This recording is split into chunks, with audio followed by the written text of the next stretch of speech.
So you want me to do 3 intros for this Corsair Air 5400 and then you'll pick one for the final edit.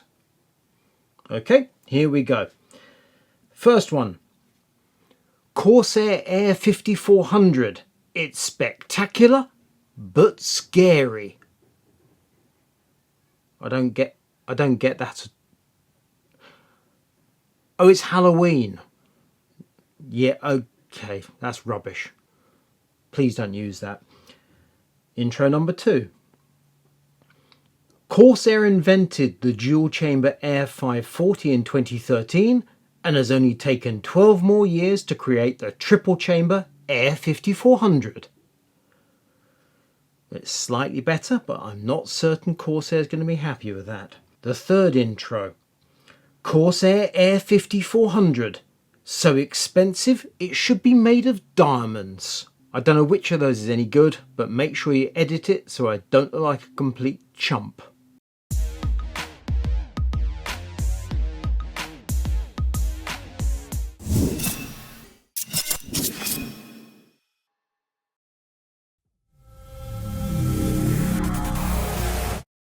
We first saw this Corsair Air 5400 a few months ago at Computex. It's the world's first triple chamber case. What, you may wonder, is one of those? Here we have the main compartment, which is going to be dominated by an enormous graphics card. That's relatively straightforward to understand.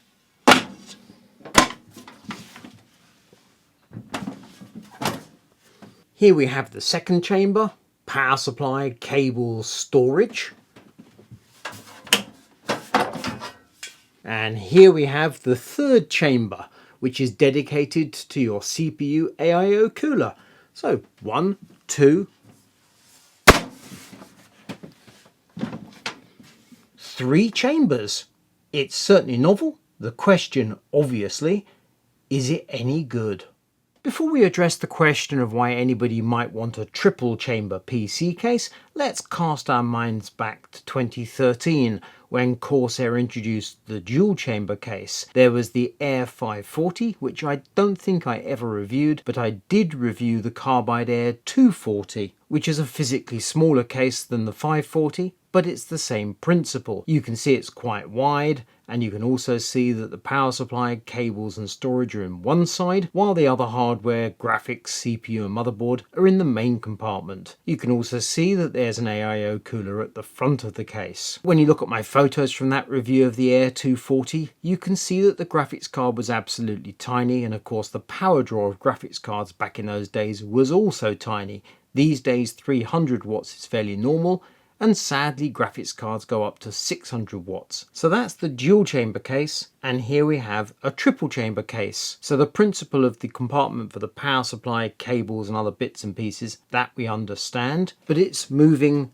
the iCUE cooler into this separate compartment in the front. And you can see the idea is that cooling air flows through this mesh panel, through the fans and the radiator, and then directly out of the side. In essence, the CPU cooling is completely removed from the case, and that means that this compartment is entirely left to the graphics card. Let's pull off some panels and take a look at some of the details of this case. All the panels are steel, as you can see. Off with the top panel, also steel. This panel is not a single piece of steel. As you can see, it's got these bobbles on it which go into the plastic clips. It's also got some other pieces of steel. So it's a multi-part assembly and it has some weight to it. The front I/O panel is on the roof of the case. Worth pointing out that you get 3 USB-Cs, 2 and 1, they're different types, and audio, no USB-A's. Main glass panel swings open and lifts off. I've removed a couple of screws already which go in the top of the hinge pin to secure the glass when it's in transit. The front glass panel swings open, however it does not just lift off the hinge pins. The hinges look somewhat complicated to my eyes. I'll be leaving that alone, I don't see any need to remove it. Let's close that. And then we have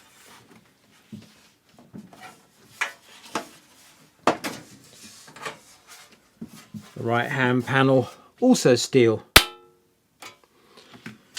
The quality of these components I like. They look decent. Let's get these out of the way. There are 3 fans installed in the floor of the case, and we have this plastic shroud. Unclip it there, and away it comes. When you receive the case, this graphics card support is in the lower position.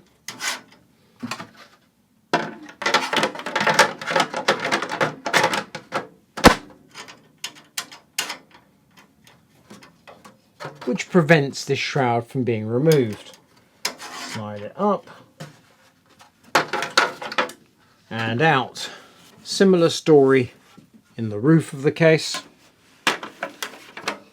You will note the 2 shrouds are not identical, and the idea clearly is that air is channeled from the bottom to your graphics card, and then can the air, it's the Venturi effect, isn't it? So as air is funneled into a tighter space, it speeds up, and then as it opens out into a lower pressure area, it slows down again. That's the theory. At the speeds we're talking about here, I think it's going to be negligible, but the point is your graphics card is unlikely to be that long, so they clearly want to channel the air towards this much graphics card. Right then, what else have we got? Oh yes, around the back we have another piece of ducting, the idea being that air comes in the front through your AIO cooler and then immediately goes out to the side. The reason I'm fiddling around with a couple of details is that although I have already taken a preliminary look at the case, it does not come with a user guide. Corsair gives you a QR code on the packaging, so you bock that with your phone and the guide then appears.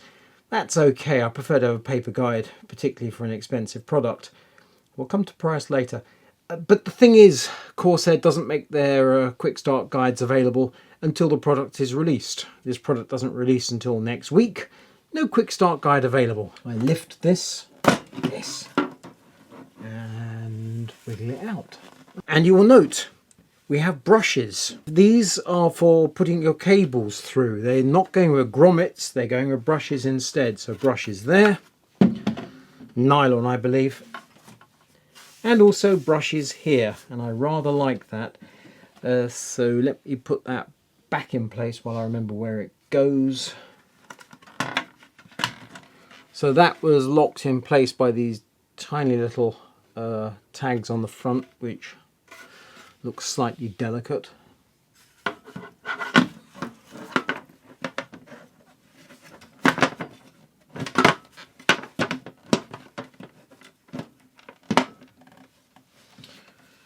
show you what I'm doing.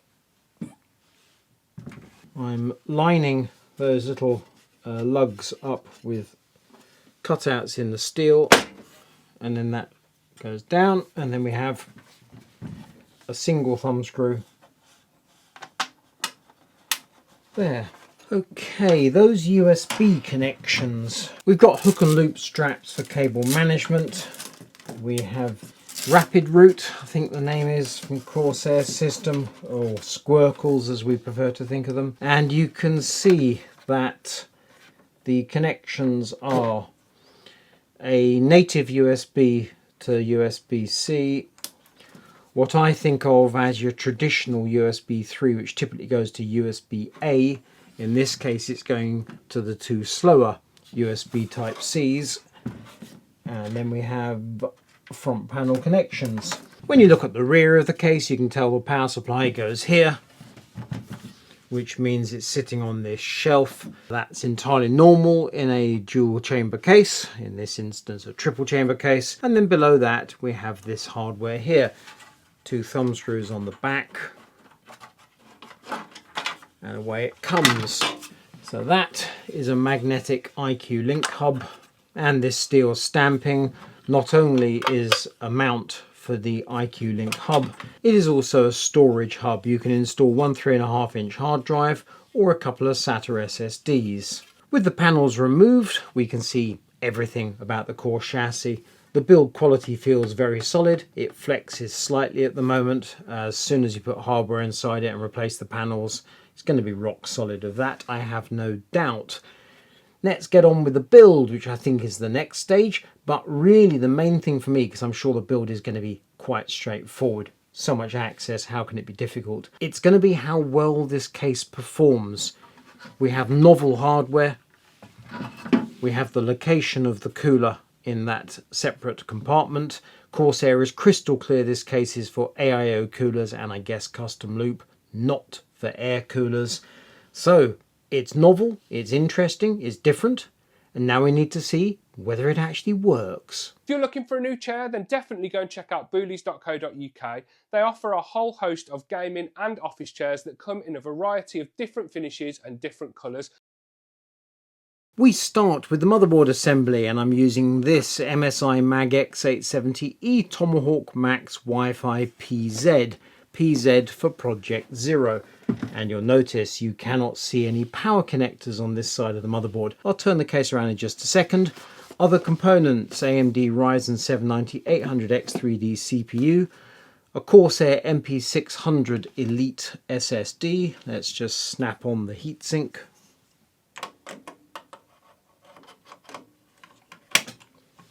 Like that.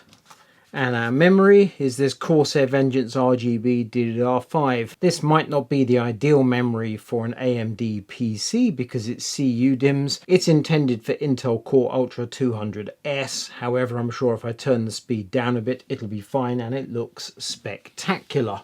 Around the back, you can see the connection points for the power supply because this Air 5400 supports Project Zero, BTF and other motherboards with rear connections. And you can also see cutouts in the motherboard tray here because the Air 5400 also supports Micro ATX motherboards with rear connections.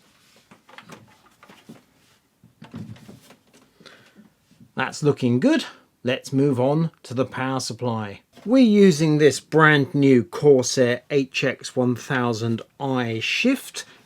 So it has the connections on the side of the power supply as we'd expect. But the significant feature with this power supply is the integrated iCUE Link hub. And that means that we can do away with this hub. Functionally, our power supply is doing it all. Power supply and iCUE Link hub in one unit. You will note it is black in colour, and that means the modular cables are also black, and that's no good.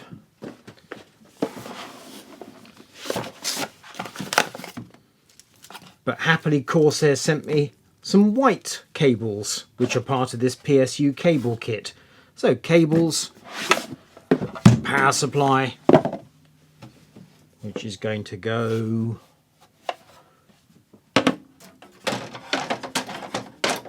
I'm putting it there, you can't see it. Let's swing that around. Let's get some cables connected up and then we'll move on to the cooling system. With the power supply installed, it becomes clear that a Project Zero motherboard in a triple chamber case means the colour of the cables is pretty much irrelevant. Yes, they're white, but so what? They're out of sight. Apart from the 12 volt high power cable, which comes through to the front where the graphics card will be, sadly, I don't have a white version of that cable, the one cable that is on show. Anywho, that's the power supply installed, and we've had our first stab at using the cable management brushes rather than grommets. So far we're happy, and now it's time for the iCUE Link Titan 360 RX LCD cooler. 360mm AIO, iCUE Link, and it's got an LCD to show off lots of information. I'm going to install this cooler incorrectly to start with. I'm going to install it in the roof of the case as you would normally install an AIO, and then after I've done initial thermal runs, I'm going to shift it to the correct position in this separate compartment. So let's put the cooler in incorrectly. To reiterate, this is wrong. This is just for my first test run. Final piece of hardware to go in the PC is our Palette GameRock RTX 5080 graphics card. A huge piece of hardware.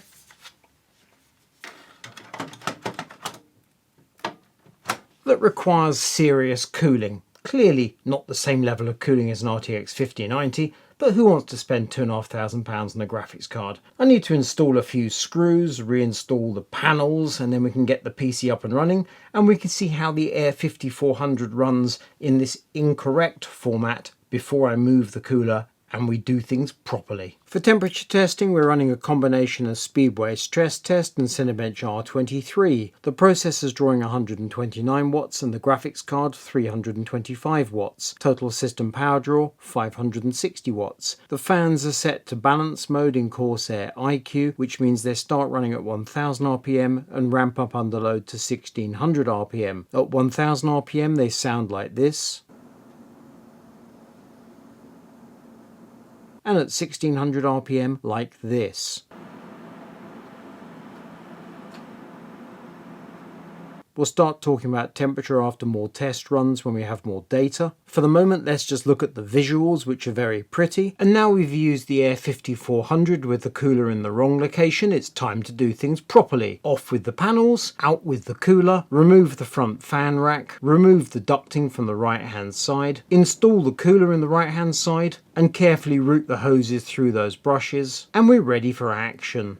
You'll recall I mentioned I don't have a quick start guide for this case, so that's my excuse for putting the fans behind the radiator rather than in front, where the RGB would be on show. I'm going to shut the PC down, move the fans to the other side of the radiator, and then we'll pretend this little slip up never happened. That's much more pleasing, and now we can test the Corsair Air 5400 the way that Corsair intended, with the AIO cooler in that third chamber. Moving the cooler to the third compartment had a significant effect on Corsair's balanced mode for the fans. They started running at a mere 400 RPM, which sounded like this. And under load they ramped up to 1200 RPM, which sounded like this.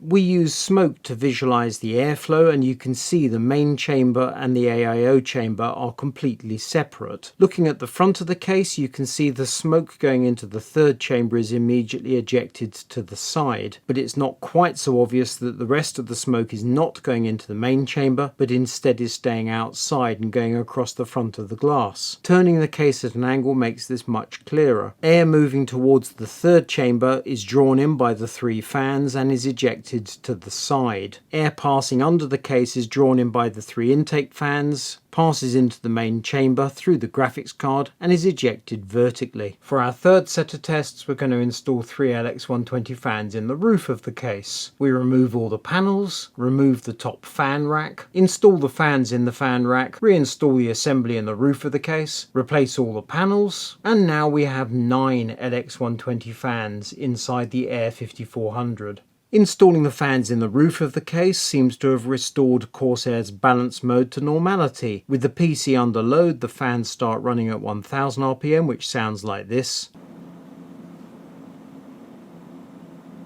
And they ramp up to a mere 1200 RPM, which sounds like this. As far as we can see, adding the fans to the roof of the case doesn't make much difference to the airflow, although it does make a difference to the RGB light show. We have one more configuration to test and then I'll show you some thermal results. I want to install this fan in the rear of the case, which will be like that. How, you might wonder? Is that a thing? And the answer is that we turn to the accessory pack that comes with the Air 5400. We have these two brackets, which are going to go in the back of the case.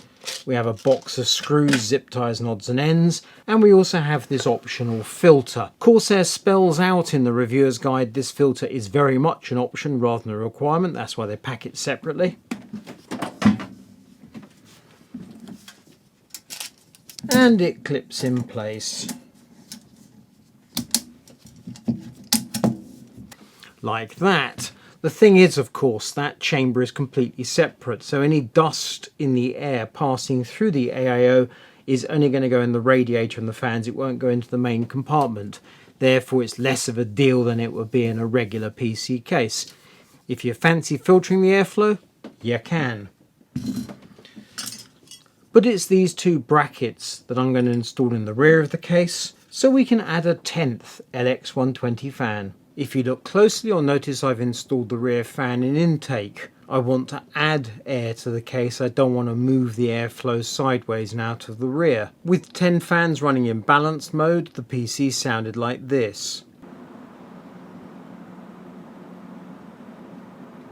For our final test, we ramped up all the fans to extreme mode. They're now running at 1900 RPM, and that sounds like this.